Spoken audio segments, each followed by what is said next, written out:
which is in a few weeks. So, and then there's a few of you that seem to be a majority of you seem to be applying next year, or some plan to be applying junior year. So a lot of you seem to be applying early. None of you really plan on taking a gap year, which I feel like not a lot of people do, but I'll get into that as well. So before we really get into all of that, I'll give you a brief background on me. So I'm a PA. I work primarily in emergency medicine. I do also admissions helpers. Um, um, I initially was a biology major. I went on and did a post-baccalaureate program through Temple. So I'm from way on the East Coast, but I did a post-baccalaureate program at Temple Med, planning to matriculate to med school that following year. I had a little bit of a like, wasn't really sure what I wanted to do. I got into medical school and it just didn't feel right to me. I ended up starting my PhD in pharmacology, and that definitely didn't feel right. Eventually decided, the reason that medical school didn't feel good because it was realistically like everything that I wanted in a career was more so as a PA. So I ended up applying then to PA school and getting in that following year. So I've been through this long journey of applications and going through different schools and processes. Um, then while I was doing all of that, while I was in, doing my PhD, I was a adjunct professor. So I was doing a lot with helping kids apply to school and get in because I'd been through so much of it. I ended up falling in love with this whole process. Then in PA school, I was actually working on our admissions team. So I was looking at applications, doing interviews for incoming students. Um, and then as soon as I graduated, I started working with admissions helpers. So I feel like I've been on both sides of the table very recently. So I understand stress and I know everything that goes involved with all of this. Like I feel like I just lived it. And I still have a little bit of that admissions anxiety like hanging around. So that's why I kind of do this and why I help everyone and kind of just simplify things and be that voice that I personally didn't have. Um, so what the biggest things is like, I'll kind of, this is a general slide deck. So not going to be really married to this. If you guys want to go off into a different topic and make this more conversational, feel free. This is just kind of to help a little bit of a guidance. So essentially what we try to start here is to have you guys get into the mindset of forming yourself and your applications into what these admissions teams are thinking and what they're looking like. And we have kind of this analogy here. So if you guys have your patient care experience, at least some of it so far, I work in the ER, so I kind of live by this mindset here. So a patient comes into the ED with shortness of breath. I am looking at a plethora of information that they have, particularly their vital signs, their past medical history, their general presentation, and anything I find from the patient, from their blood work, their chest x-rays, all of that. So through all of this information, I kind of dive down into the most important aspects and then all the little stuff thereafter. But with that, I can figure out whether I'm going to discharge them, either just admit them to med surg or admit them to the ICU. Admissions helpers kind of thinks of this analogy similar to what they're going to do when they're looking at your PA school applicant, right? So everybody has a different background, but we're still kind of looking at the general same aspects, your vital signs, aka like your GPA, your GRE scores, your patient care experience. And with that, we kind of break it down into the same three discharges, I guess we would say, which would either be like, are we going to even give you a chance to interview? Are we going to kind of push you aside right away? Would we put you on the wait list or would we automatically admit you? And what we kind of do here is really making sure that we have the most important aspects of things, making sure like things like your vital signs are perfect. And then we work through all the small details then after, working through your full application, your personal statement and all of that. So what are the data points that really matter? And I'm going to talk about all of these kind of individually, but try not to harp on a lot of things. So GPA, you guys know you need a good GPA to get in. You know what the grades are. I'm not going to spend time talking about that. Test scores, same thing. GRE, the only thing I will say on that is that a lot of schools seem to be leaning away from it. And what a lot of applicants don't seem to know is that if a school doesn't require the GRE, they often won't look at it. So if you're somebody that's like, I don't test well, I always tell students, if you really didn't perform well on the SAT, I kind of give that as a possible mirror image of how you're going to perform on the GRE. People typically perform relatively within that same box of how they're going to perform in the future. I'm always just in the general like 50th percentile. Every test I've ever taken, SAT, GRE, the MCAT, like I'm always sitting in that realm, no matter how I prepare. And that's just related to my not so great test taking skills. And that's really it. But if you're somebody that doesn't want to take the GRE and you know that, then only apply to schools that don't require the GRE. So kind of making sure that you're being strategic in your approaches. Take all of this information and take everything and try and have this strategy. And this is something that like we really work with, is like being strategic and taking what's your strengths and your weaknesses and really molding your application and the schools that you're applying to as well, right? So like all of that is strategy. So like I said, test scores, if you just don't want to take the GRE, if you didn't perform well, then maybe consider not applying to schools that require the GRE. Patient care experience and patient shadowing. This usually tends to be like a large topic for these info sessions. So I will spend a lot of time going over those in general, because I think at any stage within your academic career leading up to PA school, this is a huge hit or miss point. So before we get into the personal statement, let's kind of talk about that. So patient care experience, I always say one of the most important things when it comes to getting patient care experience and PA shadowing, and this is really important for those of you that plan on applying younger, meaning you're planning to start applying in your junior year, graduate in May, and plan to start maybe even 2 weeks later. Your patient care experience is really important because you are most likely not going to have a lot of hours because you've been in school all of this time, and you're most likely not going to be able to work full time on top of being a student full time. So it's really important that you don't just get hours in general, right? So the minimum that I always say, that I think you still have a broad range of schools that you can apply to, and you're still within that strong candidate realm, is I usually say around 500 hours, generally speaking. Making sure that you kind of hit that. There are schools out there that are as low as 200. Some don't even have a minimum requirement.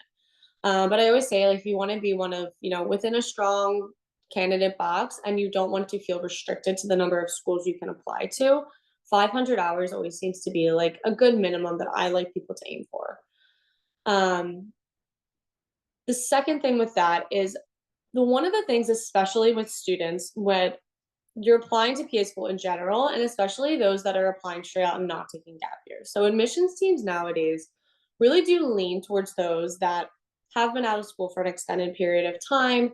They have a little bit more life experience and they just seem generally more mature. So the one thing that you really want to make sure that and the reason for that is essentially, let me just walk back for a second, is because it's really important that you understand what a PA is, right? So I don't appreciate when people come into interviews and they say things along the lines of, well, I used to want to be a doctor, I used to want to go to medical school, but this is a lot less time, this is a lot easier, and I'm just going to roll into that. The big thing that's different between PA school and medical school is that there's a lot of big things that are different, but when it comes to maturity, is we have to be out within 2 years to be able to treat patients and treat people, and you need to be able to at least demonstrate that you're mature enough to care for a human life, right? So I always look at maturity on that. So, and the second thing is making sure that your patient care experience demonstrates something that is somewhat tailored to the PA profession. So,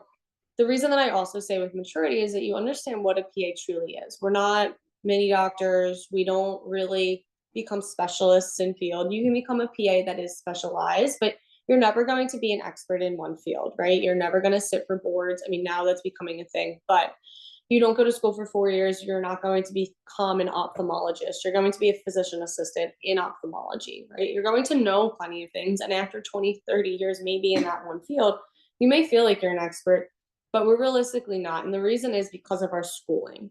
So within PA school, we are essentially considered generalists. So the reason that we can change specialties and we can go from one place or another is because we're not a specialist. So you're never going to be, even 20 years, you're not going to be an ophthalmologist going to work in the ER because you have that generalist background. That is the core of our education, is that we have a little bit of knowledge about a lot of things, and where you go after school and where you kind of delve your time into will sort of pigeonhole you into that, unless you try to change around or do other things. But when you get your patient care experience, I always tell people and students to make sure that you're kind of sticking within something that's broad, because it says to admissions teams that you're getting broad experience that's going to be important as a PA.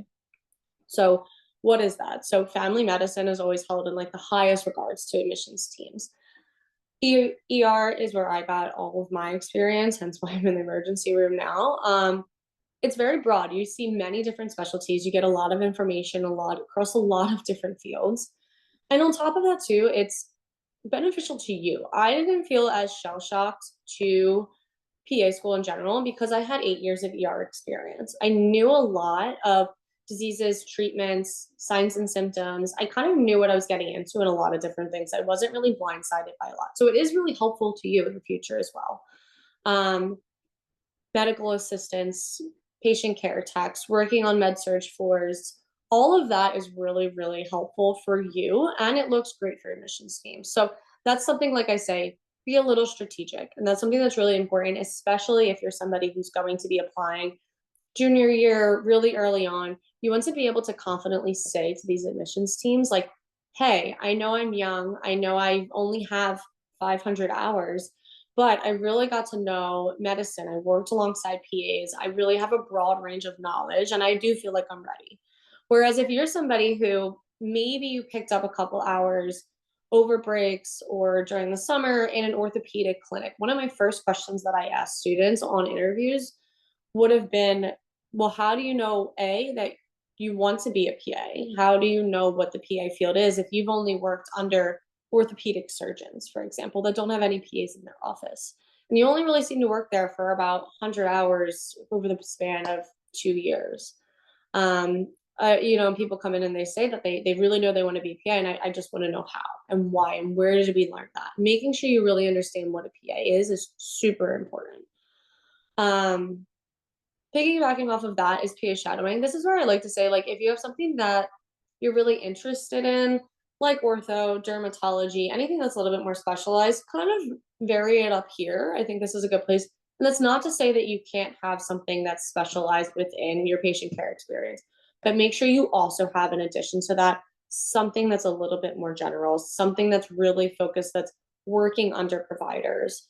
All of that's really important because all of that is something that the admissions teams are weighing on, especially in somebody who's coming in very early in their, right out of undergrad. PA shadowing, do something that's a little bit more fun, a little bit more broad.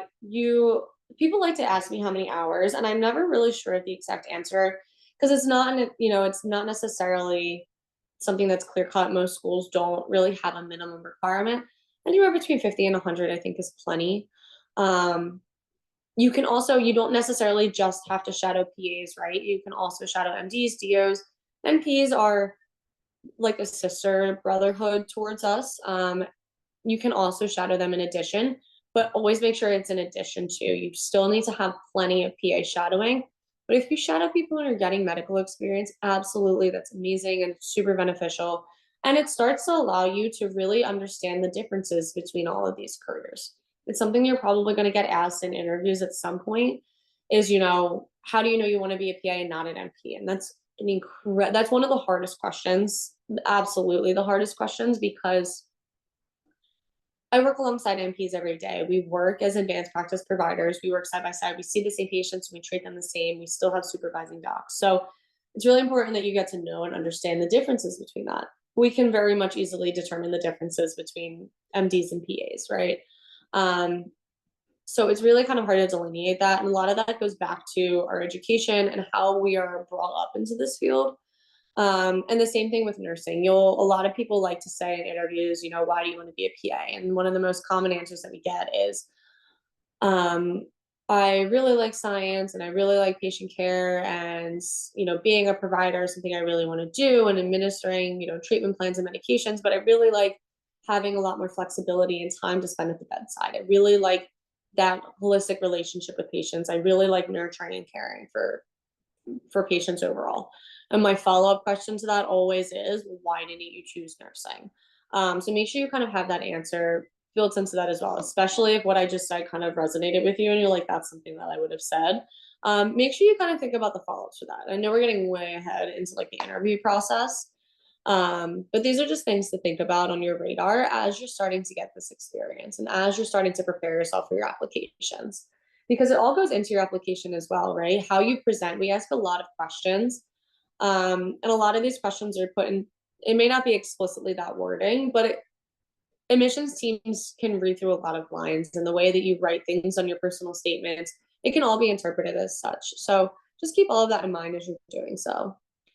Community service, leadership's great. Leadership is like GPA. We all know we need to have a little bit of something. It's just something that bolsters it. It's one of those like little add-ons that it don't really have any, specific quirks about it. But if you have it, it's great. I always recommend it. It's not going to be a killer if you don't. Community service, same thing. Always make sure you have something. The big thing that I always see people making a big mistake on, and this is something that I definitely got wrong in undergrad too, and I wish I did differently, is everybody always thinks it needs to be something medically related. Like people, they come in and they have like all of this amazing community service, and they're like, but it's not in healthcare. I didn't organize our first blood drive in my town. And I'm like, it doesn't need to be medically related.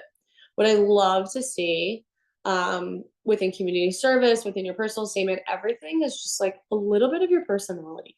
Who are you? What are things that you're passionate about? What do you love? Does not have to be medically related. And truthfully, it's a little bit of like a breath of fresh air when I see people coming in and they show me their applications, and they have so much community service and something that's like, I just did it because I care, and not because I felt like they were checking a box to send to admissions teams to say, look, I did this community service, check. Because those are sorts of things that, it doesn't feel as valuable. It doesn't feel as sincere. And one of the biggest things that, especially if you work with me and when I prepare applications, is I always want people to be their most sincere and their most true self. Um, and a lot of this stuff can be really, they read a lot of applications and we can see the things that are and aren't for the most part. Um, if it's something that you truly are and truly will, it'll be easy, it'll flow. So don't feel like if you feel like you're checking a box on something, maybe kind of think a little bit more about it, go a little bit broader. For example, I'm working with a student right now. His community service is he organizes a ski lessons for kids in the LGBTQ community.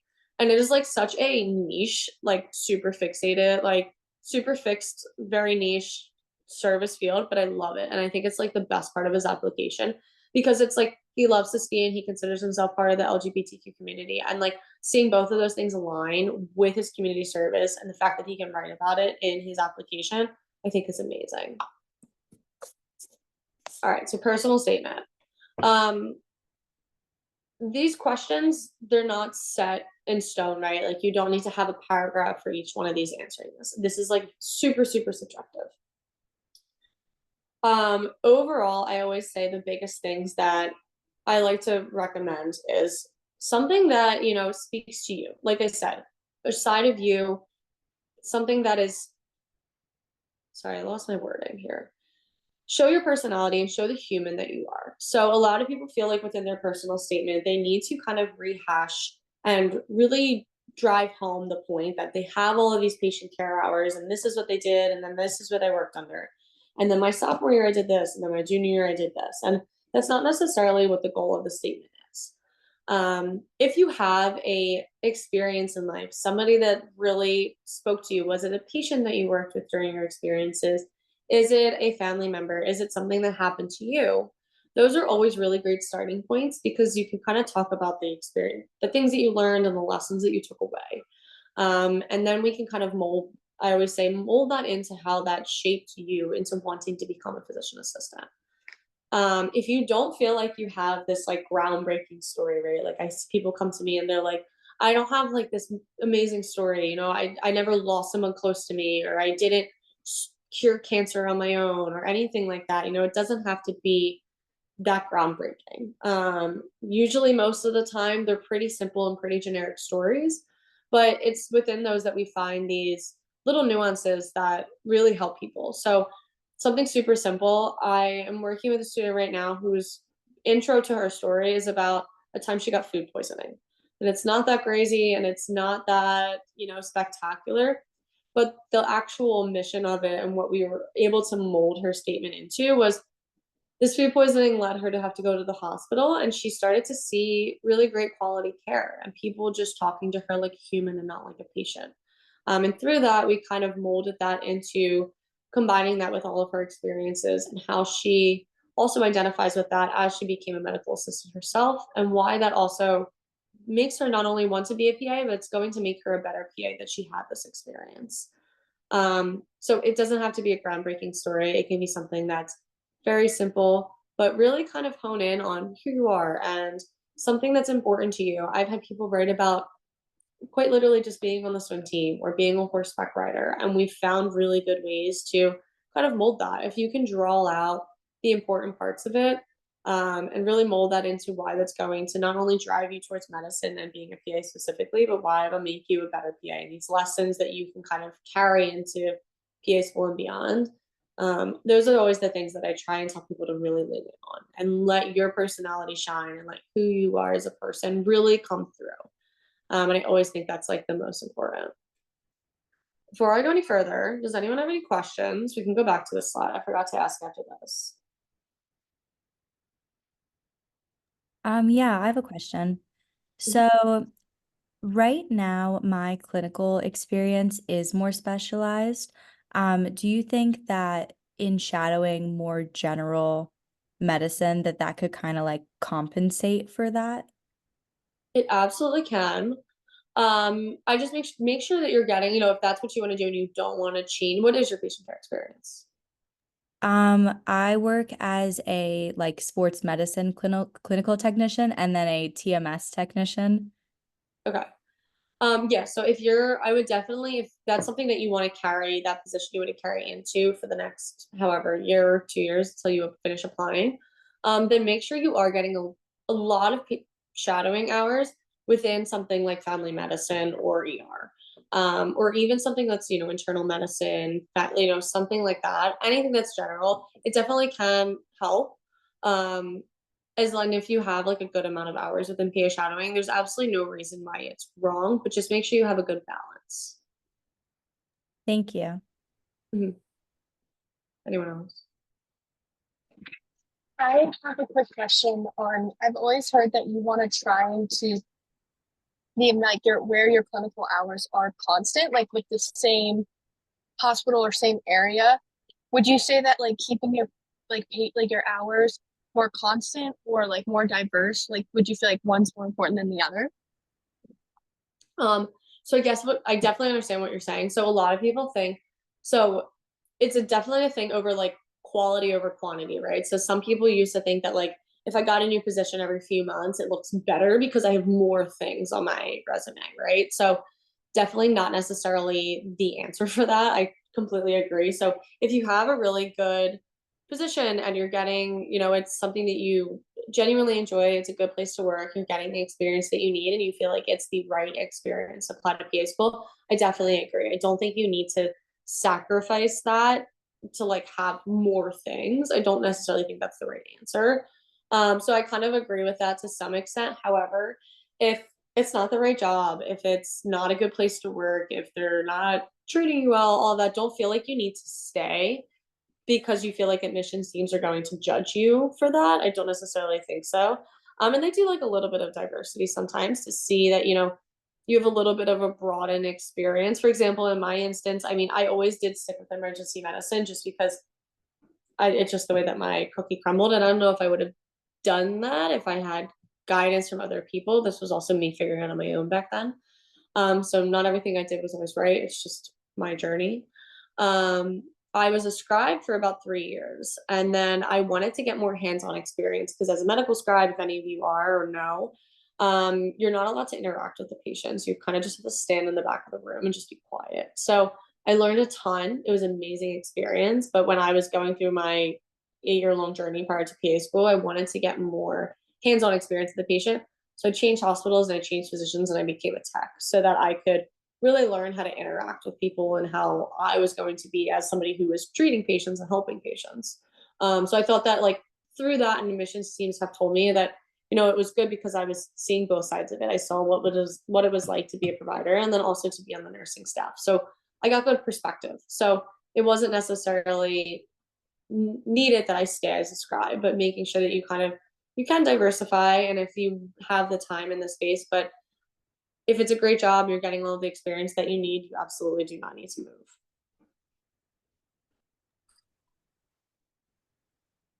Anyone else?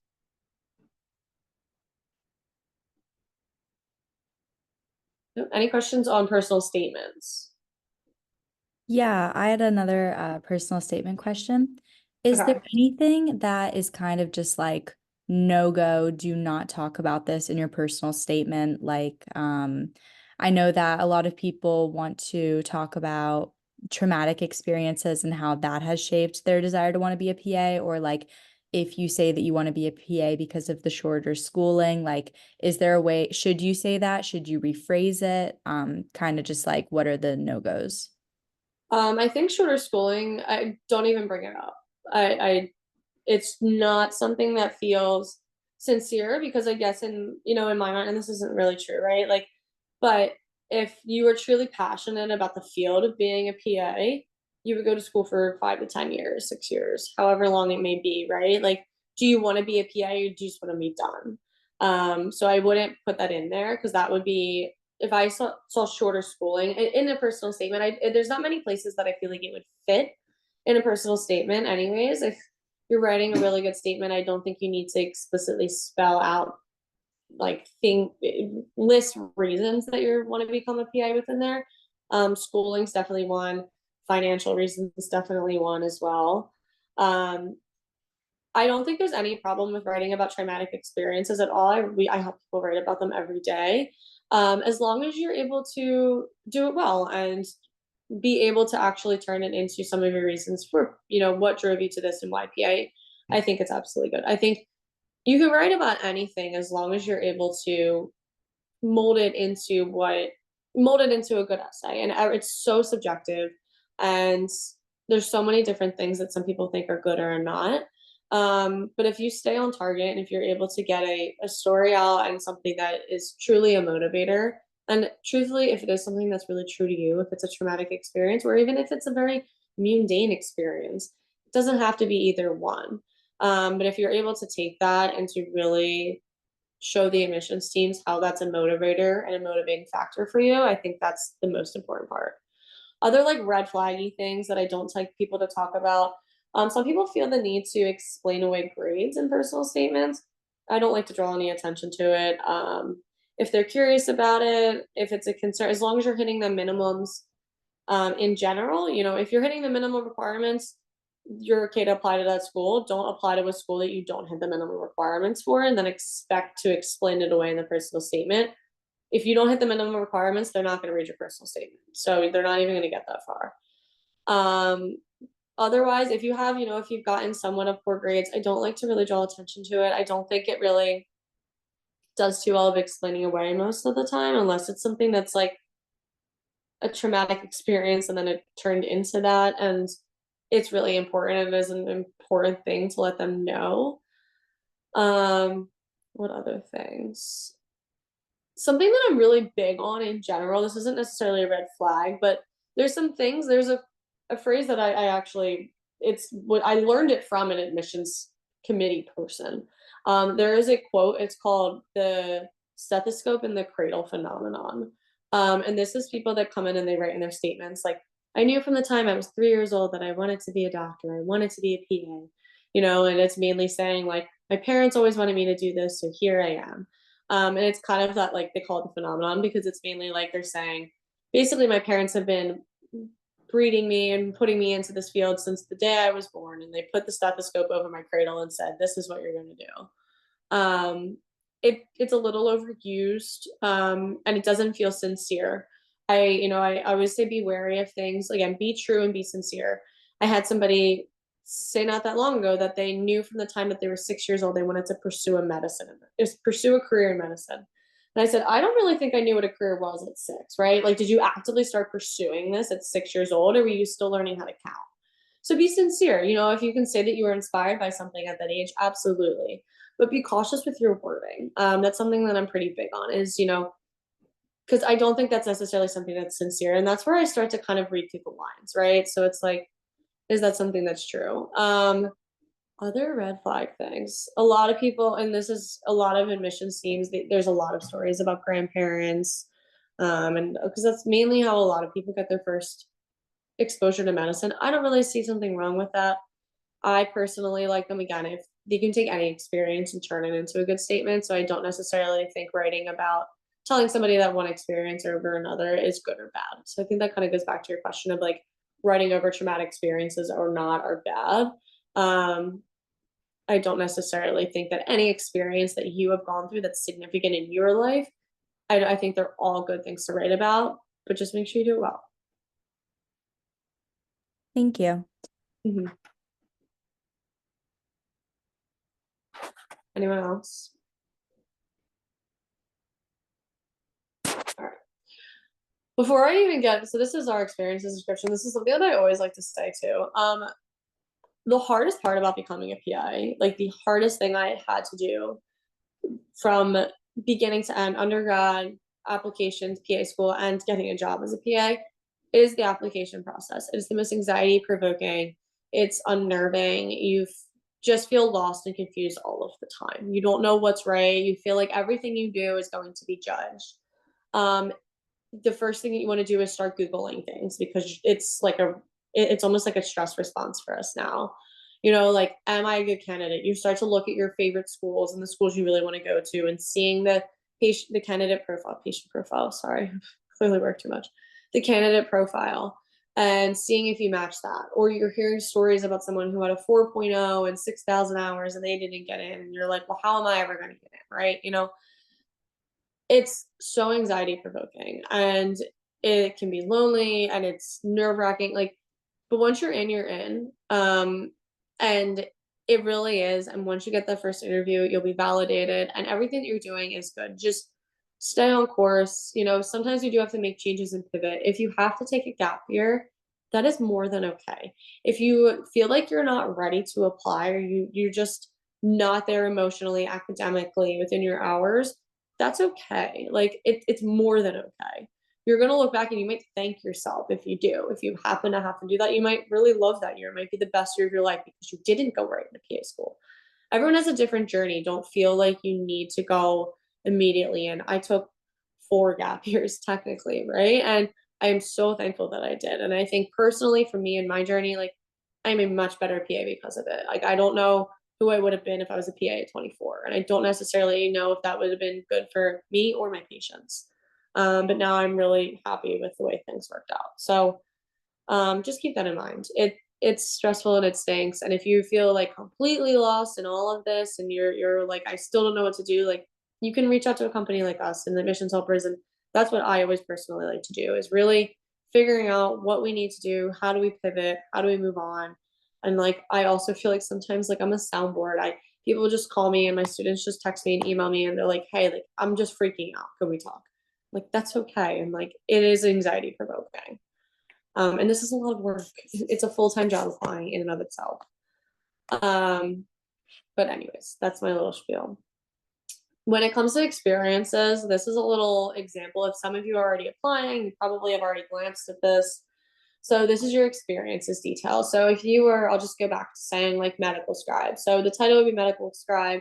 You type in whether it was compensated, volunteer work, the average number of hours per week, and then a brief description. So our little formatting for this is we typically say, describe what the hospital is. Is it I worked in blank hospital in a rural community in blank Arizona. I worked on the medical surge floor where most of the patients were, I don't know, neuro patients, blank, blank, blank. My job title included, or my role specifically included blank. And if you still have space after that, sometimes you will, sometimes you won't, depending on the job. You can add like something that you learned or something that spoke to you, powerful. Brief descriptions tend to be fine. But try and stick with the format for each of them, and it'll make your life a lot easier when filling all these out. Oh, here it is. I always forget that we have this. So like I said, description of the clinic. You could put why you got involved, something that like, if it's a volunteer experience, why you chose to volunteer there, description of the tasks, and what did you learn from it and how did you grow? The COVID essay. So as far as we know for this cycle, the COVID essay is going to be involved. Rumor has it that it probably will still be on the application next year as well. I really hope that it's not. And if it is, then I hope it's the last year. So essentially it's just describing these 3 questions as to why or how COVID impacted you. It's not going to be groundbreaking. It's not going to be unique. Everybody went virtual in high school at this point. Professionally, I find it hard for students to write about this because, again, most of you were 18, 17, around that time. So most of you didn't have a professional career, and a lot of your personal issues were related to this. So just write what was true. And if you don't really have anything other than what everybody else has gone through, I always say, and the most important thing is talk about your reflection on it. So what did you learn? What did you take away? What is your general, experience of it, and how did it possibly help you grow? Again, I always forget that this is in here. So personal facts, some sorts of things. If it impacted you in an incredibly powerful way, put that in there. If you were a patient during the time of COVID, it's a very difficult thing to be, especially if you are, somebody who was a teenager at the time. That is incredibly difficult. If you had family that were patients, if you lost somebody because of COVID, all of that is very powerful and impactful. Absolutely feel like you can write about it. If you don't have anything that's groundbreaking, don't stress, don't feel like you need it to be.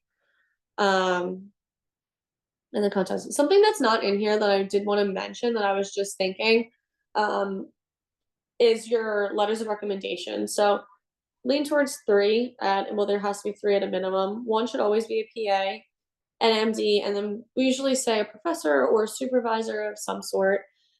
Regardless of, their titles, pick the people that have the most meaningful things to say about you. Pick the people that you have a true relationship with and a connection with. And if you don't feel like you have a connection with a PA that could write something that's even somewhat meaningful, or they know you well enough, then you should probably go out and get some more shadowing experience. You should spend a little bit more time with a PA for, so they can at least write a letter that's meaningful, right? They can at least speak to your character and who you are. Because your PA letter is going to be the most meaningful and the most empowering because you're applying to PA school. So they want to hear what PAs have to say about you. Other than that, what questions do you guys have? So for the experiences section, just to confirm, you don't need to use all of the characters. Like it can just be like a brief description and that's totally fine.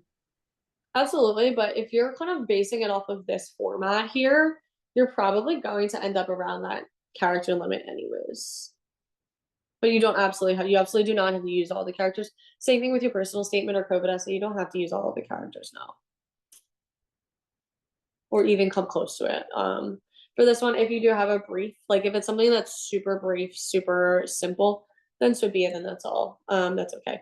But if you guys want to screenshot or look at this is something that I do find, pretty generic, and it's a pretty good thing to base it off of. But this is something too, like if any of you decide to work with us, I work with you guys like on each and every one of your experiences, and I format them and help you guide you on writing them so that they're all good, even if they're short or what have you.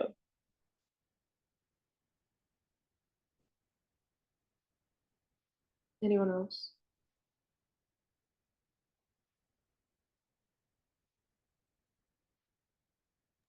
When you're answering the YPA question, what do you think are like the big things to mention?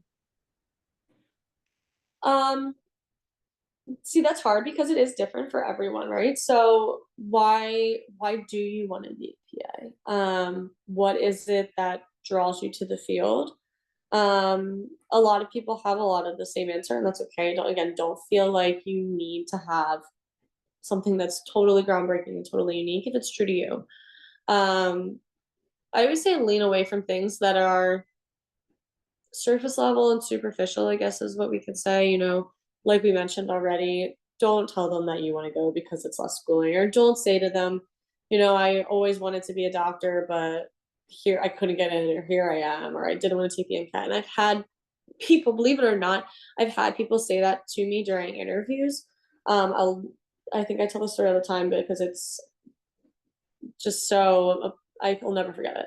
This kid comes onto an interview, it was a Zoom interview, and behind him was an unmade bed and a wet towel hanging over his door. And he was in a beautiful suit. And I thought to myself, like, why bother putting on a suit if you can't just even just close your door and take the towel off of it, like, or pull the covers. I can only see the bottom foot of his bed, and his blankets were like all the way down. I was like, you could have just pulled it up. Like, anyways, I digress. So I asked him, why do you want to be a PA? It's a pretty generic one. And he plain and simply said, I appreciate my social life too much. I didn't want to go to school for 4 years, but as a PA, I can still prescribe like medicine and stuff. And that was realistically the answer. And it didn't seem meaningful, it didn't seem impactful. Maybe that was true for him on some level, but really he did not get in that day.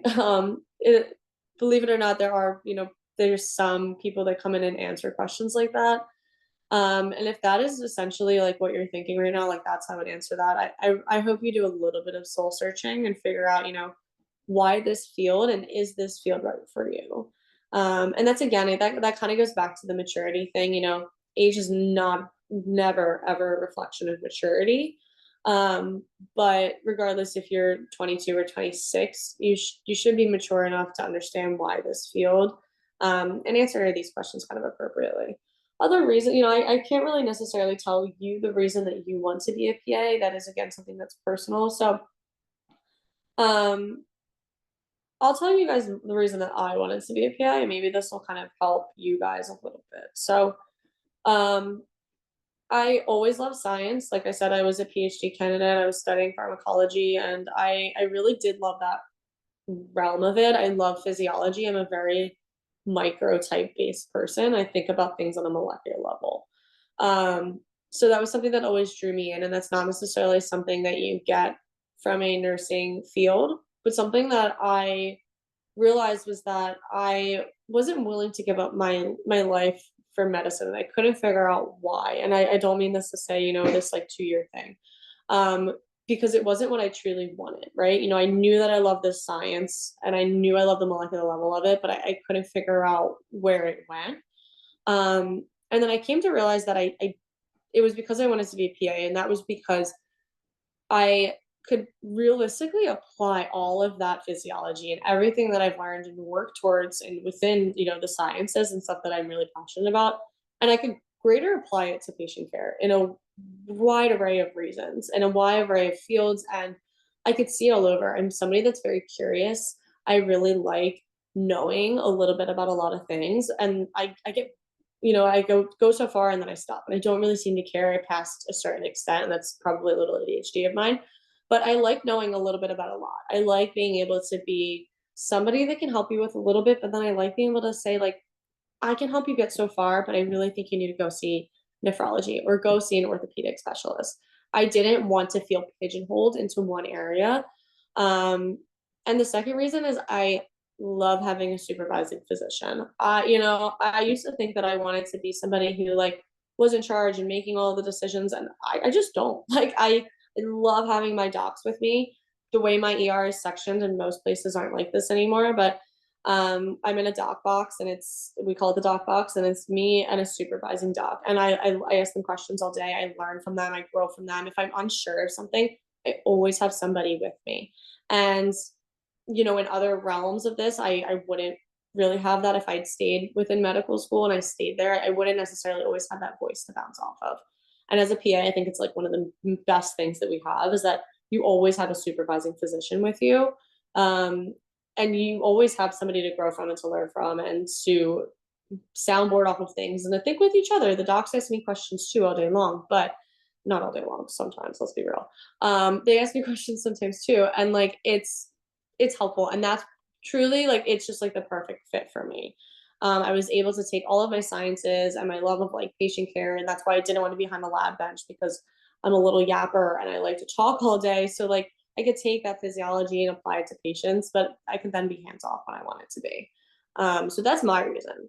So really kind of reflect and see the PAs that you work with and how does that resonate with you? We have some questions in the chat. Talking about multiple experiences or just one strong experience. So it ends up being most statements that I work on. We have people, we talk about one experience that's usually something that's somewhat unrelated, but we tie it in. So like someone getting food poisoning, and then they're like, and then I went to the hospital and I saw really great patient care. I'm obviously speaking through this. And then they'll go into, talking about their experience, their patient care experiences. as an MA, but they're not just saying like, while I was an MA, I was doing XYZ. It was like, as an MA, I was really applying the same type of care that I saw when I was in the hospital here. And then you can go on to talk about another experience, kind of how you folded it in. I always say, like, you can talk about multiple experiences, but make them connect, make them jive, have some sort of a flow within your essay that everything relates to one another. And that way you can kind of tie things back full circle in the end. What is a good starter patient care hour experience when you don't have a lot of patient care, especially when in school, when you don't have time to get certificates? Oh, so I always say look on scribeamerica.com. That's where I used to work. They're a great company to work for. They don't need any certifications. They train you, they teach you everything. I'm gonna type in here the two companies. I worked for two companies previously. Scribe America is one, and the second is, it's called Phys Assist. They're both scribing companies. And they take people without experience, and they're used to students who don't have a lot of time, flexibility, because majority of people, it's a very low paying job. And most of everybody is a student. So those are two places you can try and look. Other places, what was the other end of that question? When you don't have a lot of healthcare, you don't have time to get certificates. I'm trying to think of other, I mean, a lot of people are medical assistants and patient care techs. Not every one of those jobs requires certs. So look on websites. Sometimes they do, sometimes they don't. I mean, the biggest thing that I always tell people to do is just call HR, right? Like, I've done this for so many jobs, and like and they're always so taken aback because no one will do it. I'm like, hi, I applied for this job. I wanted to be like literally an ER tech position. I was in college and I was like, hi, I applied for this job a month ago and I haven't heard back. And they're like, oh, what's your name? I'm like, Gianna. And they're like, oh, we haven't even opened your application yet. I'm like, okay, thank you. I'm like, do you have time to look at it now? And they're like, oh, yeah. I literally went in for an interview the next day and I got the job. Did I have a lot of patient care experience? No. Like, I was very underqualified. I don't think I had any certs at this point. I had never done anything. So I definitely recommend. So how did I start with emergency medicine? I worked with Scribe America. So I literally applied. I was 18. I had no experience. I knew nothing. I was very immature. And Scribe America molded me. I learned so much. I saw great things. It's a really great patient care experience that I always talk on. And even to this day, I started in the ER as a PA. Did you have a connection or saw an opportunity? What did you just say? Wait, is that question related to as a PA or in undergrad? So undergrad, I started with Scribe America. That's exactly where I started. What do you think about CNA? I think CNA is a great experience. One of the most important things is like learning what your nurse's job is and learning what it's like to be on that other side of it. And that's again why I left Scribe America and became an ER tech, was because I felt like I needed to learn that and I wanted to be hands-on. And to this day, I've never appreciated the nursing staff more in my entire life. It's something that like I learned quickly. I'm like, I'm not built for this. I can't do it. I'm not patient enough. You know, I'm a kind person, but I'm not that kind, and I couldn't do it. It is one of the most amazing jobs in the world, and I'm not qualified for it. So like learning that and seeing that and really understanding what, and little things too, and like how you order lab work, how you order medications, all of that's going to help you so much in the future, because what you order is what you see that like the nursing staff and the CNAs and the MAs are all going through. And then somebody else said, does it look bad to start most of your hours in shadowing after you graduate undergrad? No, absolutely not. You can always get more hours. You can't correct for bad grades. That's something that I think I did poorly. Like I said, I worked for Scribe America. But I worked a lot of hours because that was my own choice. I worked a lot and my grades suffered because of that. And that took a long time to correct. So you can always gain more hours, right? They're not necessarily looking at when you got all of your hours in. So if you want to take a year, 2 years off, however long you want to do between applying to get all of your hours done after, I don't think that's a bad thing. I think at a minimum, you could probably shadow a little bit here and there. Like, you do have time during summer vacations, breaks, things like that. Do something, right? Try and do a little bit. If not that, be able to say you were volunteering or working, you're doing this club. You should be doing at least something. Don't feel like you need to kill yourself. But if you feel like overdo yourself in all of this, but if you feel like your grades are being jeopardized because of that, then I would say lay off. Obviously academics come first because it's hard to correct for that. And then, but always try and do a little bit of something during your semesters or at least during your off season. Cool. What other questions?